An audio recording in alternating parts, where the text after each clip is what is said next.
মন্দির মসজিদ রক্ষা করারও ভোট কিন্তু এটা। আর আমি যখন প্রাণগঞ্জ অঞ্চলে গিয়েছিলাম, আমাদের কিছু কর্মীকে আঘাত দিয়েছিল, আক্রমণ করেছিল, একটা স্লোগান চলেছিলাম। স্লোগানটা এটা বলছি, আজ থেকে এই স্লোগান চালাতে হবে। অবশ্যই বলেন।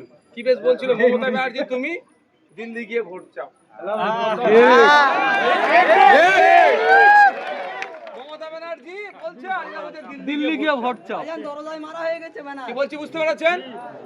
মসজিদ, মাদ্রাসা, ঈদগাহ, খানকা যখন বাঁচানোর লড়াইয়ে আমাদেরকে দিল্লি গিয়ে ভোট লড়াই করতে। আর কি বলেছিল? এসআইআর আমার লাশের ওপর দিয়ে হবে। আর এসআইআর হয়ে অনেকের নাম ডিলিট হয়ে গেলে কি করছে? গতকালকে আপনারা ওয়েবসাইটে গিয়ে দেখতে পারেন 68,338/2025 আমার কেস নাম্বার। আমার মামলা গতকাল এসআইআর এর জন্য এখনো পর্যন্ত যে আসার আলো দেখছে আমার করা মামলার জন্য বিকাশ স্যার সেই মামলায় লড়তে গিয়েছিল। বেশ কিছু উকিলও সেই মামলাতে আছে। আমাদের লড়াইটা তো আমরা দিচ্ছি। আপনাদের এই ভোগালীর ওই জয়নাল আগে আমাকে মালা পড়ালো, এই তো জিজ্ঞাসা করেন আমার কথার কাজের সাথে মিল আছে কিনা নাই। এর ফ্যামিলির ভোটার ডিলিট হয়ে গেছে। আর আমি কি বলেছিলাম? ভাঙড়ের একজন ভোটারের যদি ডিলিট হয় আমি তার হয়ে লড়াই করব, খরচ আমি দেবো। বলে যাচ্ছি কোনো কিছু লাগবে না, আপনি আমার সাথে যোগাযোগ করুন। দেখুন জয়নাল কি না, জয়নাল আবেদিনকে জিজ্ঞাসা করুন। কলকাতা হাইকোর্টে নিয়ে গেছি, একটা টাকা ওর খরচ হয়েছে কি হয়নি, ওর আইনি লড়াই লড়ছি কি লড়ছি না জিজ্ঞাসা করেন। আমি গিয়ে দেখি ভাইজান বসে আছে, ওর আগে আমি পৌঁছে গেছি ওর হয়ে মামলা লড়াতে। আপনাদেরকে আমি ধন্যবাদ জানাবো, যেভাবে ভালোবাসা দিয়েছিলেন আমাকে 5 বছর। যদি আবার আগামী দিনের জন্য সুযোগ দেন আবার আপনাদের কাছে থাকবো। আমি জোর জবরদস্তি করার পক্ষপাতী নই ভাই, আমি জোর করতে পারবো না, বুথ দখল জ্যাম ট্যাম করতে পারবো না।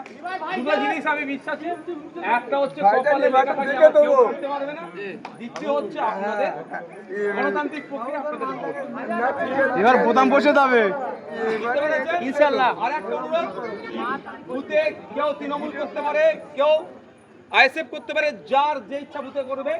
দিনের শেষে জানবেন 5 বছরের সম্পর্ক আপনার নয় তার সাথে, 50 বছরের সম্পর্ক। মারামারি হিংসাতে জড়াবেন।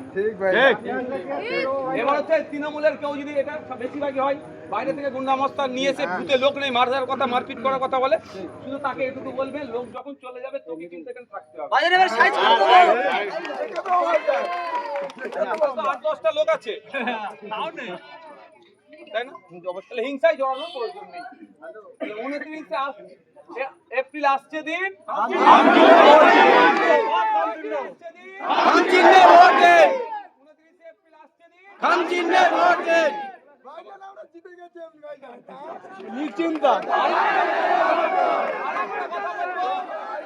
আর একটা কথা বলবো, অনেকে গল্প শোনাতে পারে এইখানে করবো সেইখানে করবো, যখন পারবে না বলবে কি খেতে ফলাতে পারেনি খামারে ফলিয়ে দেবো।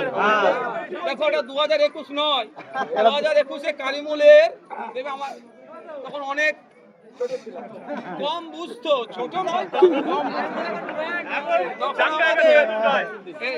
শামসুদ্দিন ভাইরা কম বুঝতো তখন। শামসুদ্দিন ভাইয়ের দাদা শামসুদ্দিন ভাইয়ের সাথে ছিল নি, আর আজকে শামসুদ্দিন ভাইয়ের সাথে শামসুদ্দিন ভাইয়ের দাদা।